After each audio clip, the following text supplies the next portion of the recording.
Shalom, bonsoir tout le monde. Erev Tov, on est très content de se retrouver grâce à Midreshet Yehuda Manitou. On a le plaisir d'être avec le Rav Shmuel Uziel et on continue à parler de ces identités, les identités juives d'Israël, selon les écrits de Manitou, de Rav. Et donc, Erev Tov, effectivement, c'est le dernier cours pratiquement sur l'identité juive qu'on va voir cette année, puisque je crois que la semaine prochaine, il y a encore cours. Après ça, je crois que ça s'arrête. Donc, on va plus ou moins terminer sur ce thème. Et on va voir aujourd'hui la fin du texte de Manitou, dans lequel on va enfin voir la réponse que Manitou apporte à cette question fondamentale chez lui, qui est celle de savoir qu'est-ce que c'est que l'identité. Et comme Youssef nous l'a dit quand il a assisté à la conférence elle-même, on va enfin avoir la réponse à toutes ces questions. Et quand il avait assisté, il nous avait dit qu'il avait parlé de Robert Mizrahi. On va voir maintenant effectivement la fin du texte dans lequel il va effectivement parler de Robert Mizrahi. Et donc aujourd'hui, le cours va, je ne sais pas si j'arriverai à finir tout aujourd'hui, mais quoi qu'il en soit, on va essayer de le faire. Et donc aujourd'hui, ça va être un petit peu, pas plus compliqué, mais peut-être des fois plus ordonné. Je vais d'abord, on va finir le texte, on va lire le texte jusqu'au bout. Je vais ensuite essayer de montrer quelles sont les sources, la réponse de Manitou, quelles sont ses sources, il y en a deux. Ensuite, je vais essayer de rapprocher ça de ce que dit Robert Mizrahi, et comme ça, on pourra avoir une idée globale et générale de Manitou par rapport aux sources qu'il a utilisées et aussi par rapport à d'autres penseurs qui, eux aussi, ont essayé d'apporter une réponse différente, évidemment, de celle de Manitou. Alors, ce qu'on va voir maintenant, c'est donc le texte, la fin du texte que nous avons vu la dernière fois. Voilà, vous l'avez devant vous. Et dans ce texte, je vais peut-être l'agrandir un petit peu. Voilà, Manitou donc termine. Maintenant, conclusion. Donc, il nous a expliqué avant comment, en fait, il nous avait parlé du Stam Yehudi, il nous avait parlé du vécu, de l'existence juive qui était pour lui beaucoup plus proche de l'identité que ce qu'on croit. Et il avait surtout parlé du fait qu'il faut penser l'identité juive du point de vue de la collectivité et pas uniquement du point de vue de l'individualité. C'est-à-dire ne pas chercher ce que c'est que le juif, mais repérer le juif à l'intérieur de la collectivité juive, de l'histoire juive, de la culture juive, etc. Et donc, voilà la conclusion auquel parvient Manitou. Il nous dit, au bénéfice de ces remarques, une conclusion peut être sommairement indiquée. Donc, déjà, ce n'est pas la réponse définitive, mais ça nous donne quelque chose de bien clair. Il devient de plus en plus évident, et en cela je rejoins très aisément, bien que par un tout autre biais, notre ami Robert Mizrahi, que notre identité de juif d'aujourd'hui se définit plus par l'appartenance que par l'existence. C'est-à-dire, ce que veut souligner ici Manitou, c'est que quand on parle maintenant l'identité juive, il nous l'avait dit, on ne peut pas définir cela par la religion, on ne peut pas définir cela seulement par la génétique, on va dire, et le rapport avec la famille juive, la mère juive. Et donc, nous dit-il, si on ne peut pas les définir par ces termes qui ont rapport et qui sont en relation avec la culture, avec, on aurait pu dire, l'ethnie, et donc, alors, qu'est-ce qu'il nous reste? Eh bien, il nous dit, au lieu de définir ça par l'existence, il faut parler d'appartenance. Et c'est ce que je vais essayer de définir par la suite. Que veut dire cette appartenance?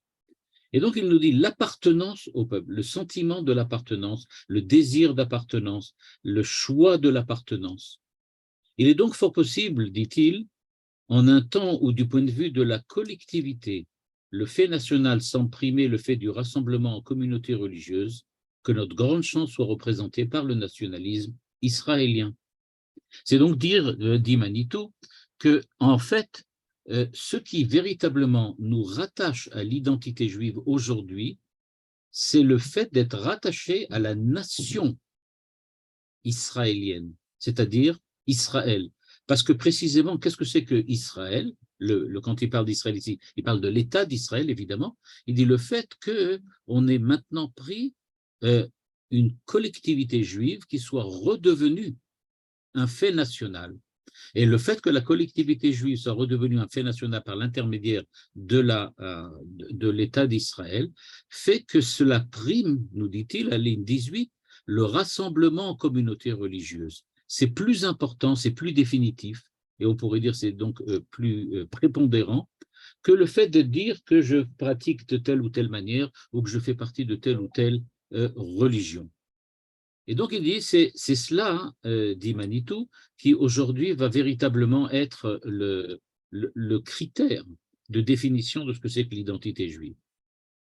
Il continue en disant, l'authenticité juive par la religion, devenue à tort ou à raison affaire de conscience privée, une première étape peut en tout cas être assurée à tous sans occlusive grave, celle de la normalité par le nationalisme concret de l'État d'Israël.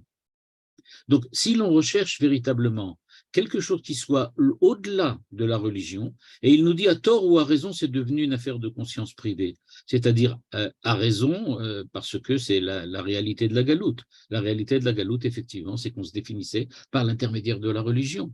Alors, pourquoi à tort?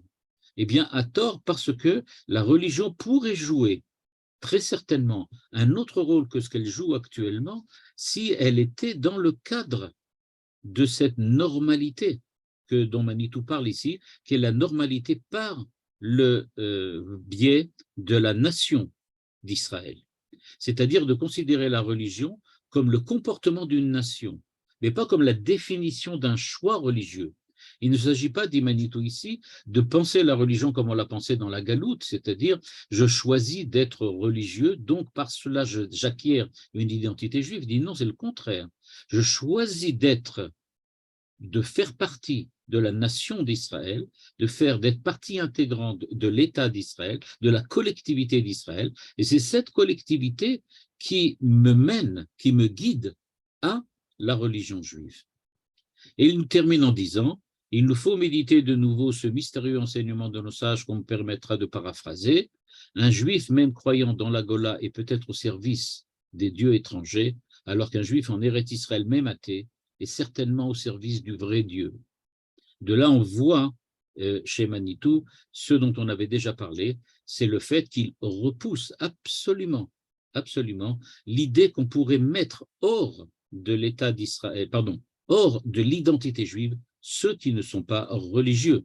Parce qu'à partir du moment où ils vivent en Israël, dans l'État d'Israël, qu'ils soient chilonimes, qu'ils soient de gauche, d'extrême gauche et d'extrême extrême gauche, ça ne change absolument rien.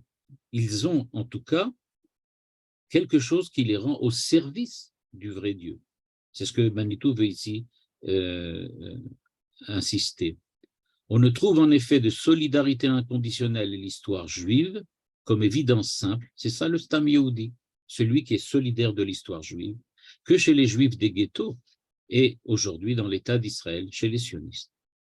C'est le texte de Manitou. Et donc on voit que sa conclusion, elle est très très simple, on pourrait dire, c'est qu'en fait, il nous demande d'être conscient qu'aujourd'hui, on ne peut pas définir l'identité juive uniquement d'un point de vue religieux, spirituel ou, j'aurais pu dire, intellectuel, mais qu'il faut au contraire penser au Stam Yehudi, c'est-à-dire celui qui est véritablement pris par l'histoire juive et qui accepte donc de vivre cette histoire juive comme son histoire, c'est-à-dire celui qui, en fait, se ressent partie intégrante de la collectivité d'Israël. C'est cela ce qu'il veut essayer d'aborder, en tout cas, comme possibilité, comme il le dit au départ, comme possibilité de démarrage pour pouvoir ensuite comprendre ce qui se passe par la suite.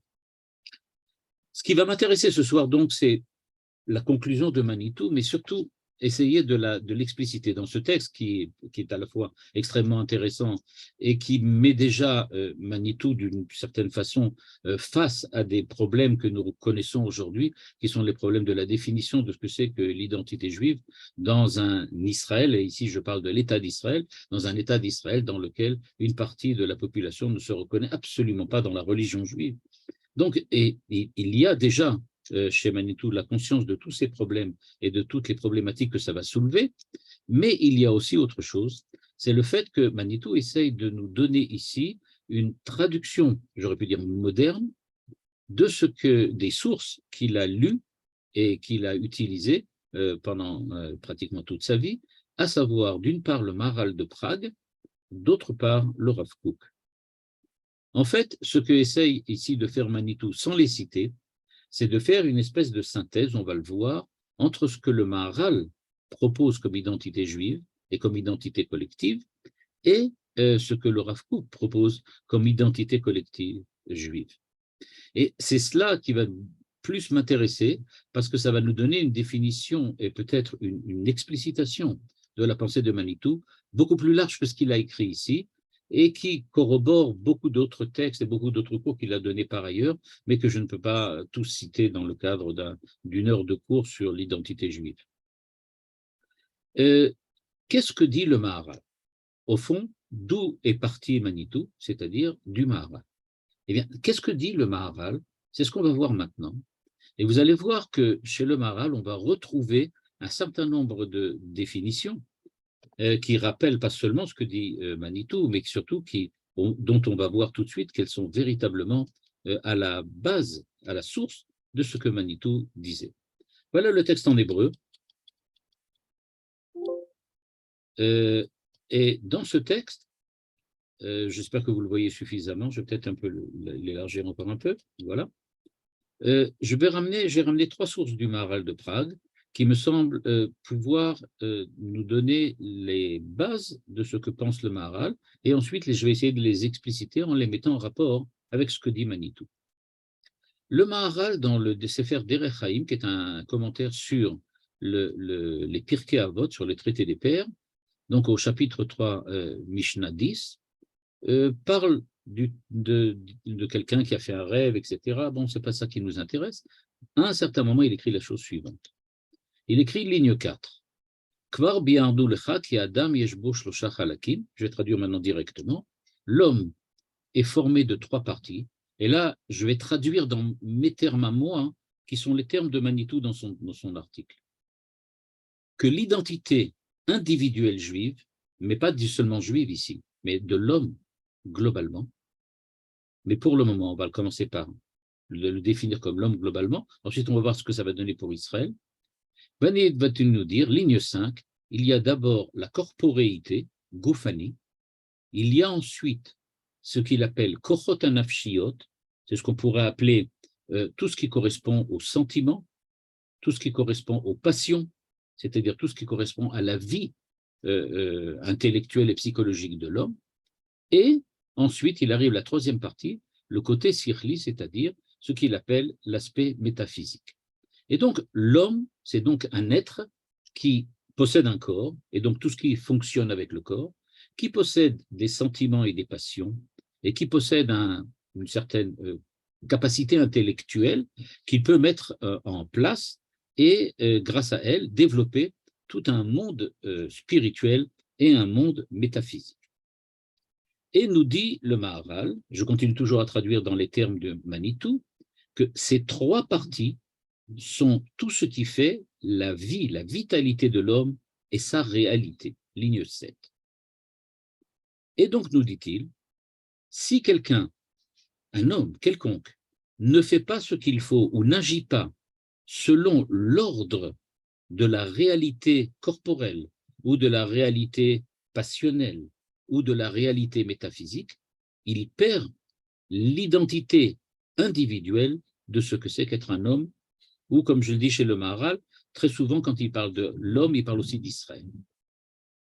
Pourtant, nous dit-il, ces 3 parties-là, c'est-à-dire la corporéité, les sentiments, les passions, l'intellectualité, ce que l'on connaît chez tout le monde, a priori c'est ça, un homme. Un homme, c'est que ça, un corps, des sentiments, des passions et un intellect. Il dit, ben non, pas du tout.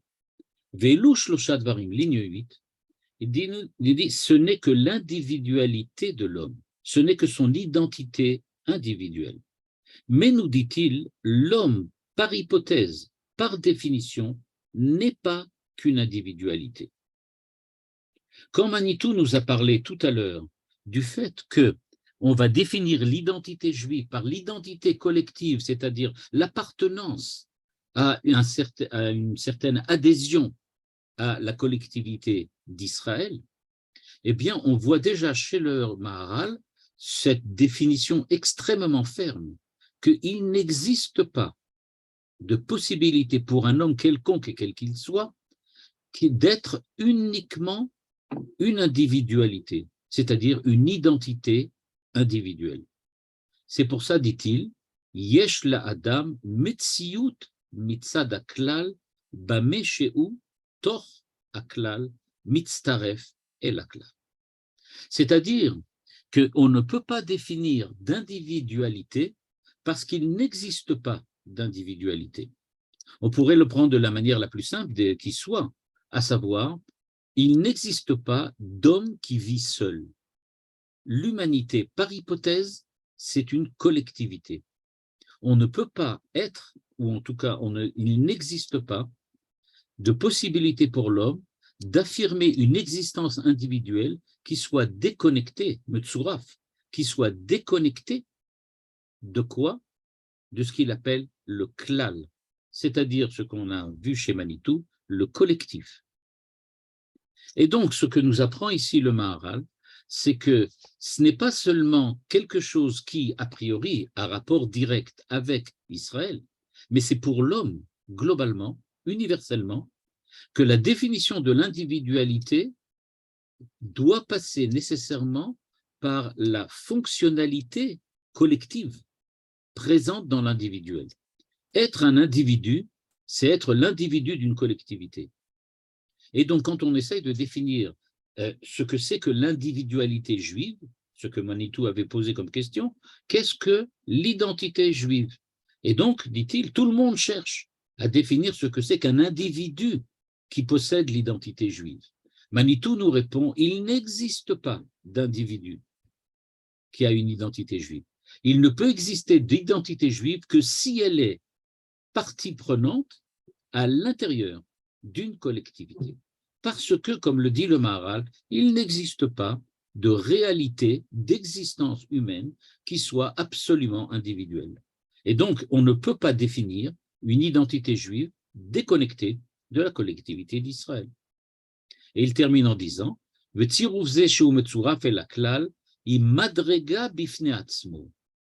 c'est un niveau en lui-même. Le fait que l'homme se rattache à la collectivité, qu'il fait partie de la collectivité, parce que l'individu, c'est un autre niveau. Et la collectivité, elle aussi, est différente. Et donc, ce que nous dit ici, il dit en plus d'Abarzé Barour, c'est-à-dire, il termine en disant, c'est évidemment très clair. Quand on sait que quand le Maharal dit que c'est très clair, il va falloir beaucoup réfléchir pour comprendre pourquoi. Mais donc, ce que nous apprend ici le Maharal, c'est que l'erreur de ce que faisaient les personnes à qui s'adresse Manitou, c'est de penser qu'il est possible de déconnecter l'individu de la collectivité. Il dit, c'est vrai que l'individu n'est pas la collectivité, que la collectivité n'est pas l'individu, on est bien d'accord, mais l'individu se définira nécessairement par le passage par la collectivité. Et donc, on ne peut pas définir un juif, une identité juive, qui ne soit pas une identité qui soit aussi collective. Et donc, l'individu, ça sera eh bien, la corporéité, les passions, les sentiments, ça sera l'intellectualité de l'homme, l'intellectuel de l'homme. Mais tout cela ne fait qu'une partie de son individu, une partie de son identité. La seconde partie, qui est peut-être la prépondérante d'après Manitou, c'est précisément la collectivité. Donc, de là, Manitou a compris qu'il faut passer par le collectif pour définir l'individu. Il n'en demeure pas moins qu'on arrive maintenant à un deuxième niveau. Et ce niveau, ça va être le niveau de l'unité, c'est-à-dire le fait de participer, d'appartenir, nous a dit Manitou, c'est le fait d'être tous, en fait, réunis sous la coupole de ce qu'on appelle le collectif, l'identité collective. On pourrait appeler ça, inversement, la collectivité identitaire que l'on appelle Israël. Eh bien, nous dit Manitou, cette identité, d'où provient-elle? Et pourquoi existe-t-elle? D'une autre manière, pourquoi effectivement l'homme ne peut pas être un être individuel et qu'il est nécessairement aussi collectif? Dans le Derech Chaim, toujours dans le même texte, Mais au début, dans l'introduction à ce livre, le Maharal fait le rapport entre Israël, la Torah et le Shabbat. Voilà ce qu'il écrit à la ligne 14. Il nous dit « Dieu est un ». L'unité divine, c'est quelque chose de clair. Israël est un. Vous voyez, on ne parle plus d'humanité maintenant. On parle d'Israël. Le Shabbat est un. Alors, eh bien, nous dit-il, quand Dieu, qui est un, est avec Israël, qui est lui aussi un, à ce moment-là, le Shabbat aussi est un. C'est-à-dire, on va définir de cette manière-là, que le Maharal affirme qu'il y a une unité présente, inhérente à la collectivité d'Israël, par le fait que Dieu est un, est unique, par le fait que le monde a été créé par un Dieu unique, nous dit le Maharal, ça vient souligner que Israël aussi, qui est le représentant de Dieu dans ce monde, ce représentant de Dieu pour l'humanité, eh bien, nous dit-il, ce représentant lui aussi est unique, et l'unicité de Dieu correspond parallèlement à l'unicité d'Israël, et donc le Shabbat va être aussi en rapport et en relation avec ces deux unicités.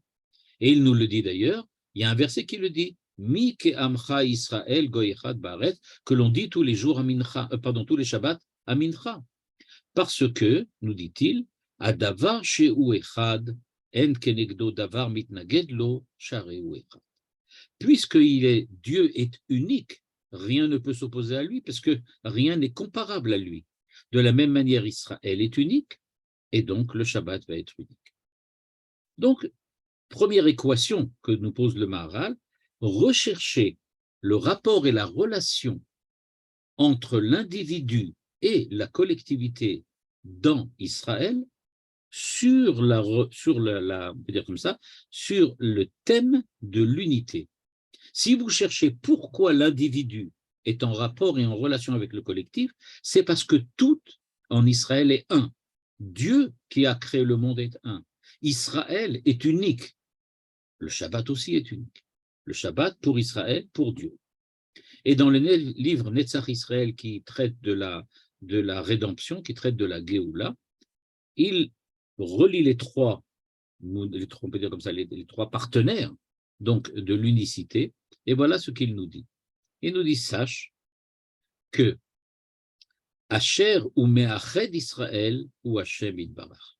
Ce qui fait que l'individu, et là on ne parle pas de l'humanité, mais on parle d'Israël uniquement, ce qui fait que l'individu d'Israël, on va le dire d'une autre manière, que l'identité individuelle juive que nous recherchons avec Manitou depuis déjà un bon moment, eh bien dit-il que cette identité, elle est unique pour tout Israël, parce que ce que nous cherchions, c'est précisément une identité qui pourrait nous définir en quoi nous, qui sommes différents, puisque nous sommes des individus, nous sommes quand même liés, que nous sommes unis par le fait que nous avons tous une identité juive. Nous avons cherché un point commun entre tous les individus. Nous avons cherché donc à unifier l'ensemble des Juifs sous la coupole d'une définition qui serait ce que l'on appelle la définition de l'identité juive.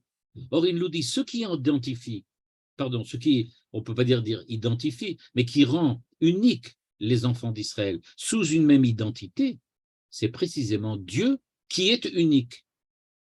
Ah, et alors, Hashem Yitbarach me'ached Israël ad she'em am echad.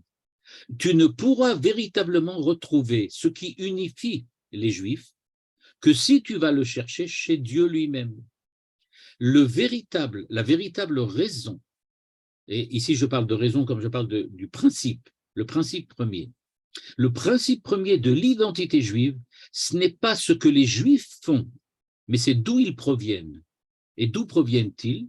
Eh bien, ils proviennent d'un Dieu unique. C'est cela qui les rend tous ressemblants. C'est ça qui leur donne cette identité juive commune à l'ensemble du peuple d'Israël. Il dit, c'est le fait qu'ils sont tous liés à Dieu. On commence à comprendre ce que Manitou veut nous dire ici. Quand il nous dit, décrochez-vous de l'histoire de la religion, décrochez-vous de l'histoire des choix culturels, des choix toraniques. Regardez plutôt ce qui fait vraiment l'identité juive. Comme nous le dit le Maharal, ce qui fait l'identité juive, c'est précisément le fait que nous sommes unifiés par un créateur unique. Comme il est dit, et on revient sur le Minchat Shabbat dont on a parlé tout à l'heure, Mi ke'amcha Israël goy echad ba'aretz. Voilà, c'est ça un peuple un, unique. C'est-à-dire, c'est ça la définition de l'identité juive. La définition de l'identité juive, c'est que nous avons été créés par un Dieu unique. Arrêt, nous dit le Maharal à la ligne 23, puisque Dieu est un, unique, unicité de Dieu, et qu'il est le Dieu d'Israël, c'est cela qui rend Israël unique, c'est-à-dire c'est ça qui donne la définition de l'identité juive. Et donc, nous dit-il, l'unicité d'Israël vient de Dieu lui-même, à tel point qu'on peut même dire une phrase, aussi choquante qu'elle en est, qui dit que ce qui est le fondement de l'unité d'Israël, c'est précisément Dieu lui-même. Donc, et effectivement, le principe unificateur est éternel, bien évidemment. Et il ne dépend pas de la religion, et il ne dépend pas des choix culturels, et il ne dépend pas de la location géographique.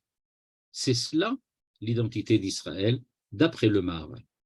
Donc, comme vous le voyez, Manitou a véritablement cherché et trouvé chez le Maharal le véritable principe de ce que nous avons appelé précédemment l'identité juive, parce qu'il a véritablement réussi à trouver chez le Maharal ce qui donne, on peut dire, la teneur de l'identité juive, à savoir le fait que nous participons, que nous appartenons à une collectivité particulière qui a, en tout cas aux yeux de Manitou, la véritable, on peut dire le véritable mission, le véritable objet de définir ce que c'est que Israël.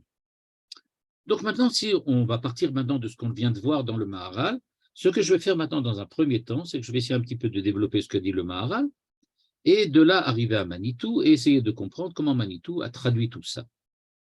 Alors, premièrement, on comprend bien évidemment que le klal dont parle le Maharal, et mettez tout ça aussi dans la sacoche de Manitou, tout ce que je vais dire maintenant, ça fait partie de ce que pense Manitou, mais on va voir avec quelles sont les différences après. Mais pour le moment, on va le prendre comme si Manitou prend ce qu'il y a chez le Maharal. On verra ensuite comment il corrige certains petits points.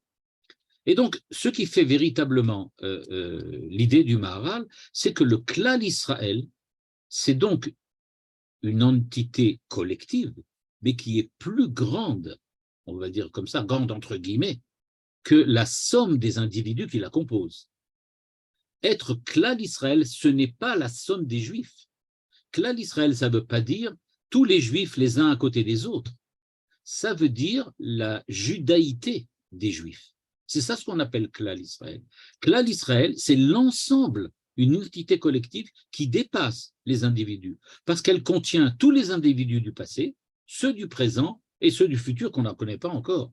On a aussi, d'une certaine façon, on peut dire, une certaine responsabilité vis-à-vis des générations futures. Eux aussi sont klal Israël.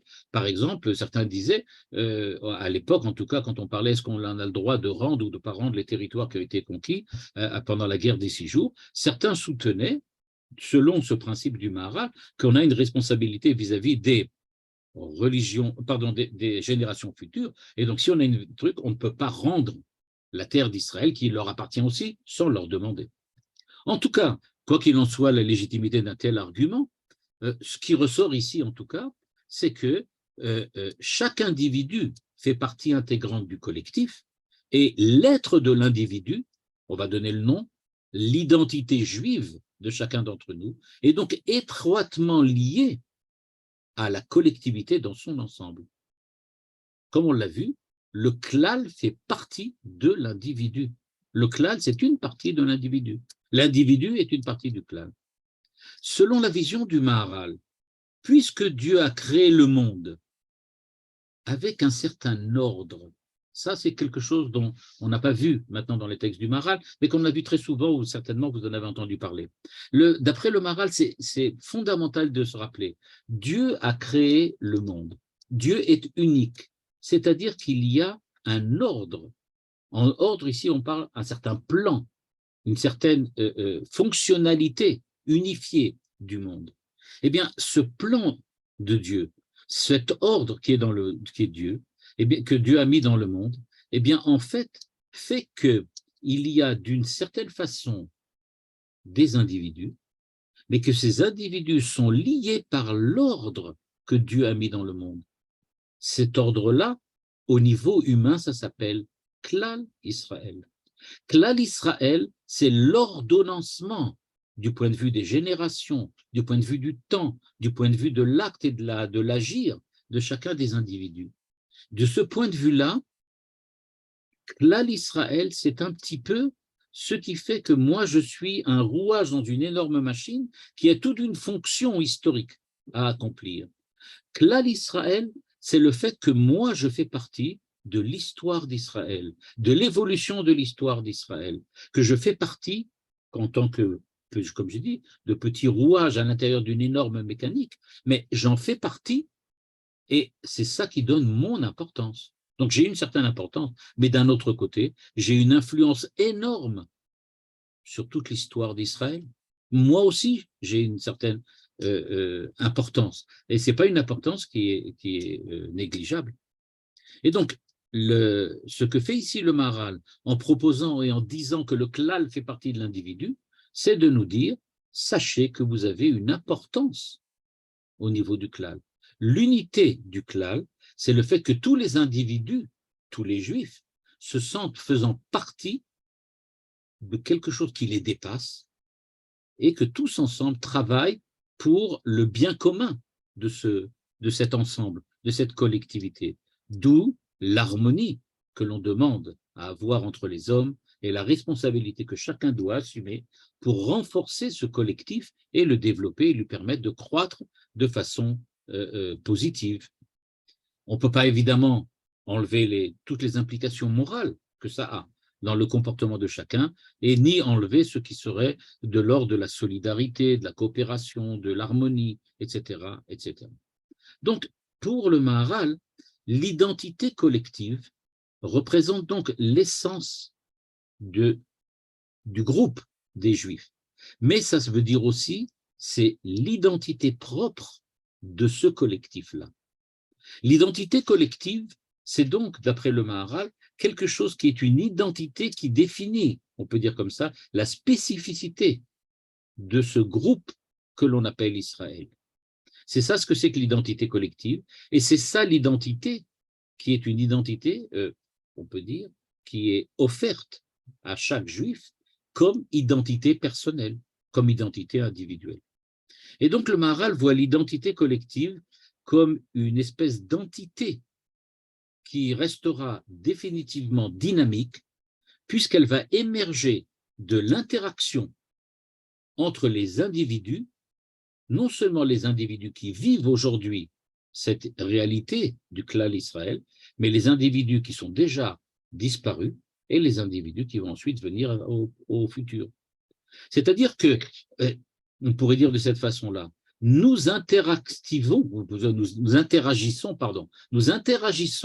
avec toutes les générations qui sont déjà passées pour le bien-être des générations futures qui vont ensuite apparaître. Et donc, on ne peut pas déconnecter, c'est ce que dit le Maharal, déconnecter l'homme de cette relation qu'il a avec son passé et son futur. Ce que Manitou s'est efforcé de dire tout au long de son texte, quand il a affirmé l'identité, elle est collective. Elle ne vient pas que du choix religieux particulier d'un certain monsieur X à une période Y dans un endroit Z. C'est pas ça. C'est le fait qu'il appartient. Vous voulez vous en rappeler? Quand il a parlé de Robert Mizrahi, il a dit « j'admets, j'accepte l'idée de Robert Mizrahi qui parle d'appartenance ». Plus tard, on va voir aujourd'hui ce que c'est véritablement que cette appartenance. Donc, dit-il, chaque membre de la communauté va transformer, va façonner, influencer l'identité collective, et en retour, l'identité collective va évidemment influencer tous les individus qui en font partie. D'où là, on comprend que il n'y a pas de possibilité de séparation à l'intérieur d'Israël. On ne peut pas dire il y a d'un côté, je ne sais pas moi, les religieux, les non-religieux, les sionistes, les pas sionistes. Tout ça, ça fait partie du klal Israël. Chacun a son rôle à jouer là-dedans. Il y a une unité, une cohésion qui doit se créer à l'intérieur de cette identité collective parce que il faut arriver, en fin de compte, à permettre une unification et donc l'identité collective va jouer un rôle crucial pour préserver les membres, les individus du groupe. Et en cela, c'est ce que Manitou disait dans son texte, le collectif va donc fortifier l'individuel. D'où, en retour, la responsabilité et l'engagement de l'individu envers le collectif. Et donc, ce que fait le Maharal, et ce que Manitou met en exergue, c'est que donc il demande à chacun d'entre nous, vous avez une corporéité, on est bien d'accord, tout le monde a un corps. Vous avez tous des sentiments, des passions, des relations, des intuitions, tout ça, ça fait partie aussi de vous, c'est clair. Vous avez aussi des capacités intellectuelles, vous réfléchissez, vous pensez, vous développez des pensées métaphysiques, vous développez des idées métaphysiques, vous avez des pensées et des idées. Tout cela, ça marche aussi. Mais il faut que vous ayez une identité collective à laquelle on vous demande d'apporter du respect et de contribuer, vous aussi, à son développement. Et donc, ce que fait ici Manitou, c'est de dire, ne jetez pas, j'aurais pu dire à la poubelle, tous ceux qui ne correspondent pas exactement à ceux dont vous, en tant qu'individu, vous faites l'idée de ce que doit être un juif. Ce n'est pas à vous de décider ce que c'est un juif, c'est à vous de vous rattacher avec vos spécificités à la collectivité, c'est-à-dire à la, j'aurais pas pu dire à la définition, mais à l'appartenance. Vous aussi, vous devez appartenir à cette collectivité. Le Maharal insiste sur un certain aspect de cette relation entre le collectif et le personnel, entre le collectif et l'individu. Et cette identité collective et cette identité personnelle qui doivent être liées ensemble sont, pour le Maharal, axées sur deux grands principes qui sont eux-mêmes, on peut dire, liés en un seul. La notion de seder, la notion d'ordre. Quand on dit « je mets de l'ordre dans quelque chose », eh bien, qu'est-ce que ça veut dire? Ça veut dire que maintenant, toutes les choses qui sont ordonnées sont interdépendantes. Puisqu'il y a un certain ordre, chacune d'entre elles a une place particulière dans l'ordre. Et chaque individu est partie intégrante du collectif. Ça veut donc dire que chacun est interdépendant avec l'autre. Chacun va dépendre de l'autre et l'autre va dépendre de lui. D'où deux notions très importantes chez le Maharal. L'interdépendance et le frère jumeau de l'interdépendance, c'est la responsabilité. On va devoir, à partir de maintenant, être tous responsables de tous. Et nous sommes tous interdépendants de tous. L'épanouissement personnel de chacun, l'épanouissement du corps, des sentiments, des passions, de l'intellectualité, de la religion, de la spiritualité, etc., etc. Tout ça, ça va dépendre maintenant de la contribution positive que nous apportons au collectif et que nous recevons en retour du collectif aussi. D'où l'importance de mettre en exergue, comme le fait le Maharal, l'idée qu'il n'y a pas, encore une fois, de possibilité de cloisonner. Tout cloisonnement mène nécessairement, d'une certaine façon, à une perte de l'identité juive. Cloisonner, ça voudrait dire « je ne suis pas partie intégrante de l'identité », ou pire encore, c'est dire « c'est moi l'identité collective ». Les autres n'en font pas partie. Mais ce n'est pas ça. Il faut qu'il y ait véritablement une solidarité, une unité au sein de l'identité collective. Et c'est ça ce que le Maharal appuie en permanence, en disant notamment, comme on l'a vu tout à l'heure, que le klal fait partie du prat, de l'individu. Il faut faire attention que ici, le Maharal insiste, et on l'a vu très bien, sur l'importance d'Israël en tant qu'Israël. C'est-à-dire, quand il parle de l'unité de Dieu, il parle de l'unité d'Israël en parallèle. Comme Dieu est unique, Israël est unique. Et Israël est le peuple de Dieu, et Dieu est le peuple d'Israël. On va voir que sur ce point particulier, Manitou va quitter la voie du Maharal. Et il va ouvrir une voie différente. On va voir que c'est grâce au Rav Kook. Mais en tout cas, il quitte ici, on va le voir, il va quitter ici le Maharal. Le Maharal referme tout autour d'Israël. Pour lui, le Maharal, en tout cas dans les textes que nous avons, se concentre principalement sur l'identité collective de ce qu'il appelle Israël. Et donc, de ce point de vue-là, il reste, en tout cas, définitivement rattaché à la spécificité d'Israël. Et en cela, il donne une définition, certaine en tout cas, et particulière, de ce que c'est que l'identité juive, c'est-à-dire l'identité d'Israël en particulier. Avant d'essayer d'élargir ce que dit le Maharal, j'aimerais faire un deuxième détour et essayer de montrer qu'est-ce que pense le Rav Kook sur le même thème. Pourquoi? Parce qu'on va le découvrir, c'est chez le Rav Kook que Manitou va trouver justement cette deuxième voie dont il a parlé, parce que je vous rappelle dans le texte que nous avons vu tout à l'heure que Manitou disait que l'identité juive est une manière d'être homme avec des visées universelles pour la rédemption de l'ensemble de l'humanité. C'est-à-dire qu'il y a une dimension universelle, dont on avait parlé assez longuement précédemment, de l'identité juive chez Manitou, qui, a priori, ne se retrouve pas de façon évidente chez le Maharal. Où est passé l'ensemble de l'humanité chez le Maharal? Donc, ce n'est pas là que le Maharal l'a trouvé, en tout cas que Manitou l'a trouvé. Mais il se trouve qu'il l'a trouvé chez quelqu'un d'autre. Il l'a trouvé chez le Rav Kook, et c'est chez le Rav Kook que la définition de cette identité collective qui doit prendre position en et avec l'identité particulière va nous donner cette dimension universelle qu'on n'a pas encore vue chez le Maharal. Sans rentrer dans des détails un petit peu trop approfondis peut-être, il y a cette dimension universelle chez le Maharal, mais elle n'est pas tout à fait exprimée dans les textes que nous avons vus, elle est surtout exprimée lors des textes où le Maharal fait allusion à ce qu'il appelle Tselem Elohim. Quand le Maharal parle du Tselem Elohim, là-bas, on redécouvre l'humanité et l'universel. Ici, il parle de Mike Amcha Israël Goyechad Ba'aret.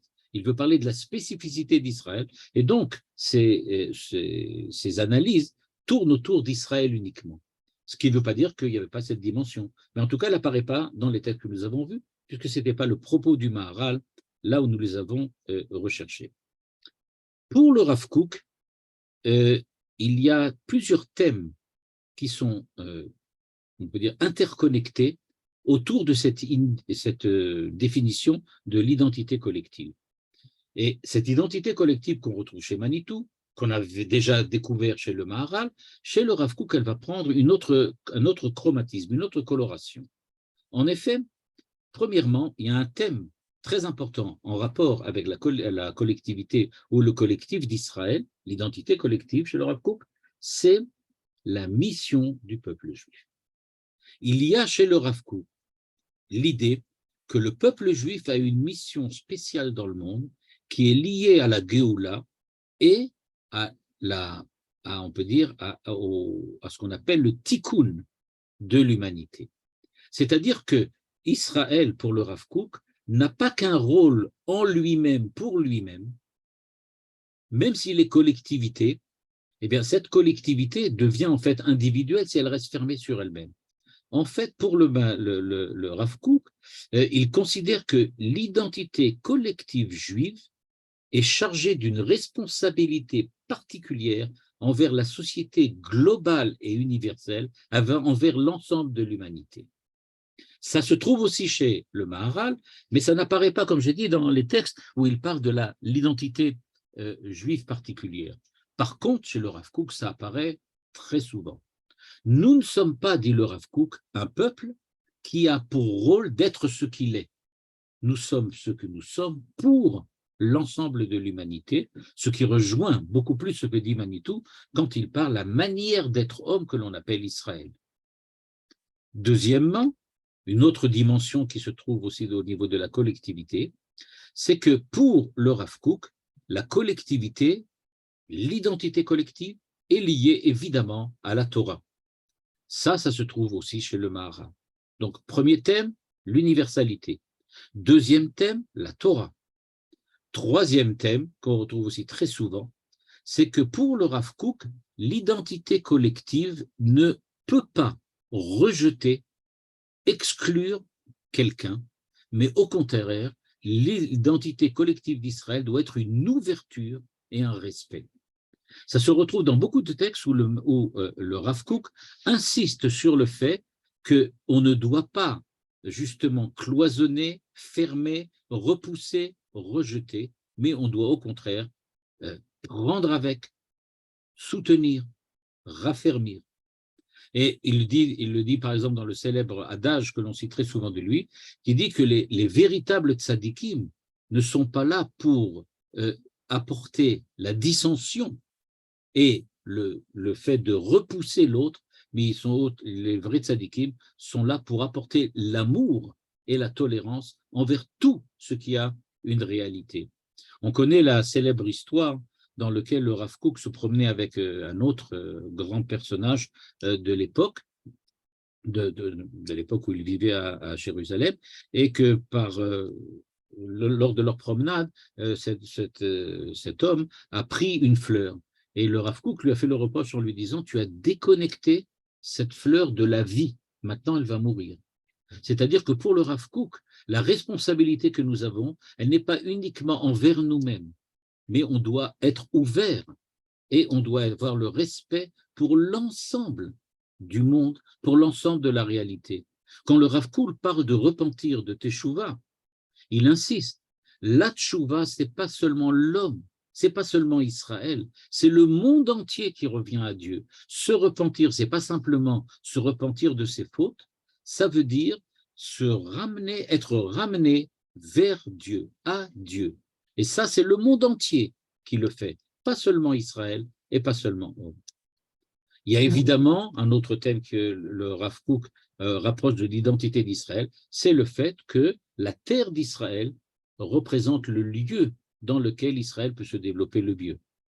Quoi qu'il en soit, même si nous renforçons notre identité juive et collective grâce à la terre d'Israël, il n'en demeure pas moins que l'aspiration de la Torah est de contribuer à l'évolution et au maintien de l'humanité dans son ensemble, dans un rôle de partenaire face à Dieu. Et donc, comme on le voit, il y a véritablement chez le Rav Kook cette notion d'universalité que l'on retrouve avec insistance chez Manitou et qui existe en permanence aussi chez le Rav Kook et qui, on pourrait dire, n'apparaît pas de façon aussi claire et nette chez le Maharal.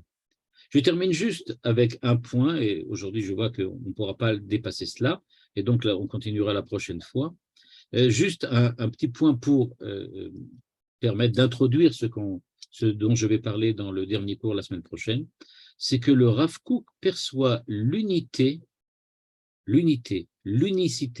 comme une harmonie qui englobe la diversité. Ça, c'est quelque chose d'extrêmement important. L'identité collective juive, d'après lui, n'efface pas les différences, au contraire, elle se nourrit de la richesse des différentes expressions individuelles et collectives au sein du peuple d'Israël. Chacune des dimensions qui est présente dans l'identité d'Israël aujourd'hui, c'est-à-dire par exemple dans l'État d'Israël, si elle existe en tant que telle, c'est qu'elle est la volonté de Dieu, Dieu accepte et veut cette forme d'identité, et donc elle a une valeur dans le global, pas tout ce qu'elle fait a une valeur, mais elle a quelque chose de positif.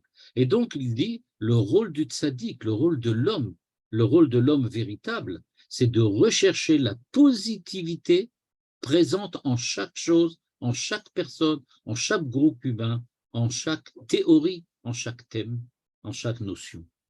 C'est-à-dire, il n'y a pas quelque chose de négatif. Il y a toujours un point positif, et c'est ce point positif qui fait cette identité collective d'Israël. Parce qu'il n'y a rien de négatif.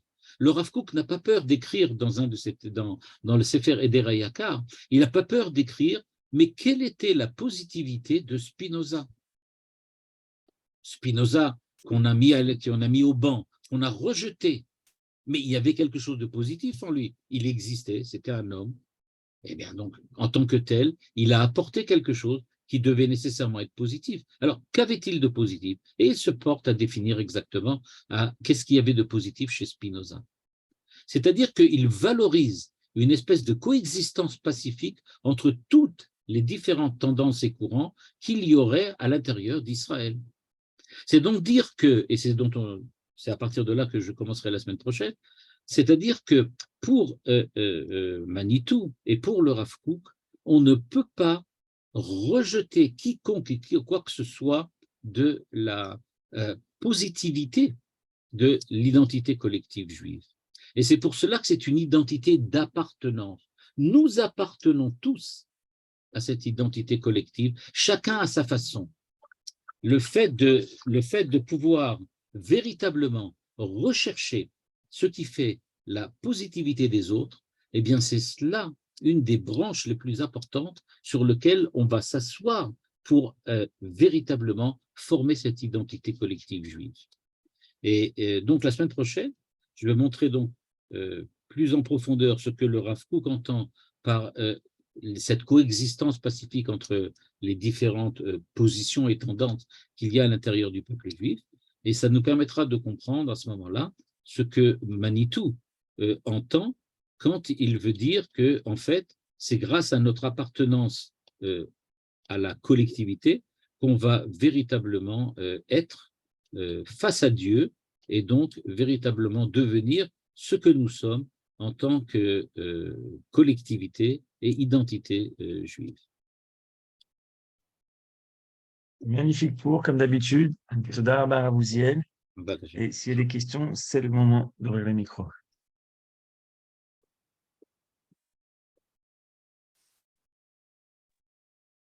Bonjour. Bonjour. Merci parce que c'est beaucoup plus clair qu'il y a 60 ans. Vous avez commencé à parler au début, moi j'ai raté quelque chose, de Am Israël sur sa terre, Eretz Israël. Or, en 62, c'était pas tellement présent chez Manitou. Et qu'est-ce qu'il aurait dit en 1958, en même temps? Voilà. Alors, cette dimension-là de la terre, effectivement, n'apparaît pas chez Manitou dans le texte du tout, mais il apparaît chez le Rav Kook. Simplement, je dis que chez le Rav Kook, il y avait cette dimension-là. Il y avait cette dimension-là, et que le collectif d'Israël, effectivement, tournait autour de la terre. Chez Manitou, pas du tout.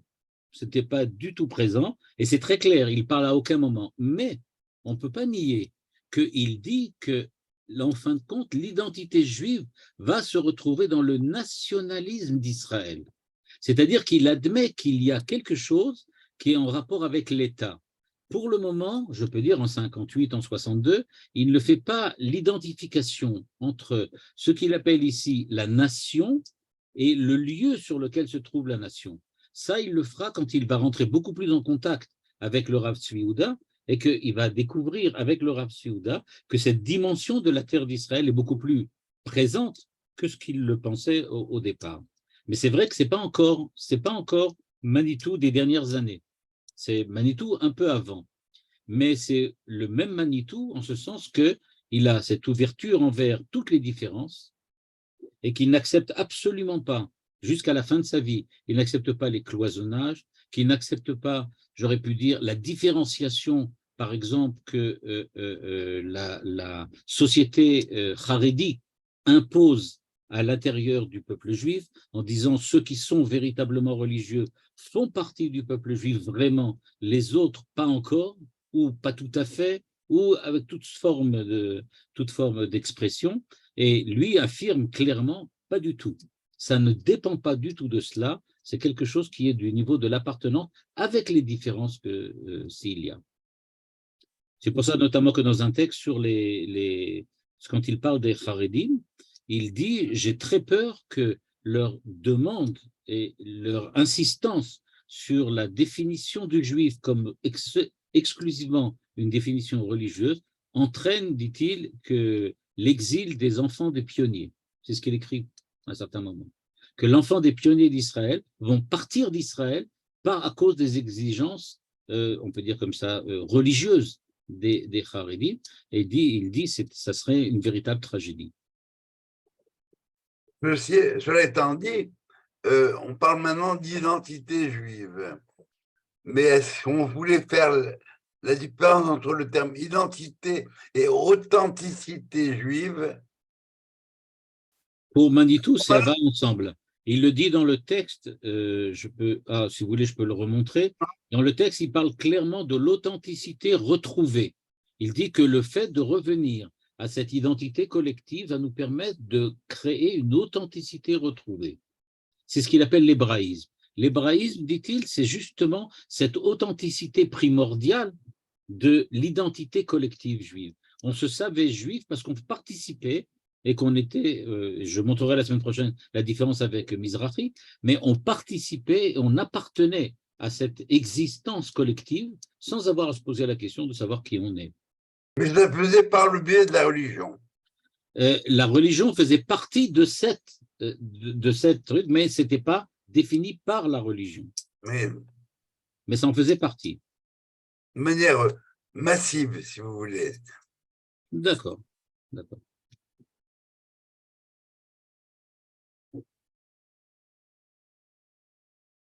Moi, j'ai deux questions. D'après le Maharal, il a parlé donc de trois systèmes identitaires, trois dimensions, le Gouf, Nefesh, Sechel, et après la Madrigat Taklal. Et comment on pourrait faire correspondre ça avec les 5 degrés de l'âme? On ne peut pas. On peut pas les Est-ce faire que Madrigat Taklal serait la Yechida? Pas tel que dans la Madrigat Yechida, c'est tel que moi je la vois définie. Je me rappelle plus, il y a un texte du Maharal, mais j'arrive plus à me rappeler sur ce qu'il disait sur la Yechida. Je me rappelle, ce qui me vient à l'esprit maintenant, c'est le Rav Kook. Le Rav Kook dit Yechida en disant ce qui fait l'ensemble, le fait que tout Israël et que toute l'humanité est liée. Ce qui lie toute l'humanité. Et alors donc, je ne sais pas exactement comment lier ça. Ok, mais je ne sais pas exactement. Peut-être que c'est pas 5 niveaux, mais il faudrait peut-être subdiviser les 5 niveaux encore à l'intérieur, c'est-à-dire les 3 qu'il a cités, à savoir la corporéité avec ce qu'il appelle le sentiment et les passions et l'intellect. Alors peut-être qu'il faudrait diviser ça en 4. Et à ce moment-là, la Yechida, ça serait le klal. Oui. Ok. C'est possible. Ma seconde question était liée au dernier point que vous avez soulevé, le fait justement de trouver l'apport de chacun à la société, à l'humanité. Quelle était la Emda de Manitou face aux réformistes? Est-ce qu'il était en dialogue avec eux justement pour trouver ce point-là? Est-ce qu'il les acceptait? Est-ce qu'il les rejetait? Quelle était sa vision face à ça? Je ne pense pas qu'il a rejeté les réformés. Je ne pense pas qu'il rejetait les réformés, même s'il n'était pas d'accord pour des raisons politiques sur la façon dont il se comportait face à la société d'Israël globalement. Et c'est-à-dire qu'il pensait évidemment qu'il s'agissait d'une certaine forme d'assimilation qui était négative. Mais il était en contact aussi avec les chrétiens et avec les musulmans. Donc, a fortiori, il était en contact avec les réformés, à mon avis. Mais je ne suis pas vraiment au courant de l'histoire de Manitou, comment il était. Et je suppose que Yosef peut nous dire certainement plus. Il y avait beaucoup d'évolutions chez lui, beaucoup de choses très, je ne vais pas dire contradictoires, mais paradoxales. Et il avait des positions quelquefois beaucoup plus, j'aurais pu dire, pas dire négatives, mais critiques par rapport au monde haredi que par rapport au monde réformé. Et donc c'était quelquefois vraiment paradoxal. On ne comprenait pas vraiment pourquoi et comment, mais bon, il avait une logique interne. C'est pas la même chose en privé C'était pas la même chose en privé et en public. Oui, tout à fait, tout à fait. Tout à fait. Et dans ce qu'il écrit, ce qui est très intéressant, dans ce qu'il écrit, il est toujours extrêmement nuancé et il est toujours, il ne rejette jamais personne, de qui il s'agit. Il ne rejette jamais personne dans tout ce qu'il écrit. Alors que quand il parle, il pouvait se permettre de dire des phrases extrêmement violentes. Quand il écrivait, c'était toujours. D'ailleurs, il a dit qu'il a eu tort de ne pas écrire. Plusieurs fois, dans plusieurs de ses textes, ça revient. Quand on lui pose des questions, on lui demande comment se fait-il que tes élèves ne sont pas comme toi? Sa réponse est c'est parce que je n'ai pas suffisamment écrit. Et eux, ils ont entendu que les cours par oral et donc ils sont devenus, ils n'ont pas compris ce que je voulais dire. Ce qu'il écrit.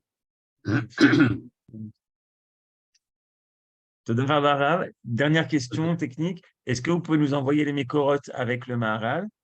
Et est-ce que sur le Rav Kook, vous aviez des mécorotes que vous voulez J'ai des mécorotes, mais je ne les ai pas mis en page. C'est pour ça que je ne les ai pas cités.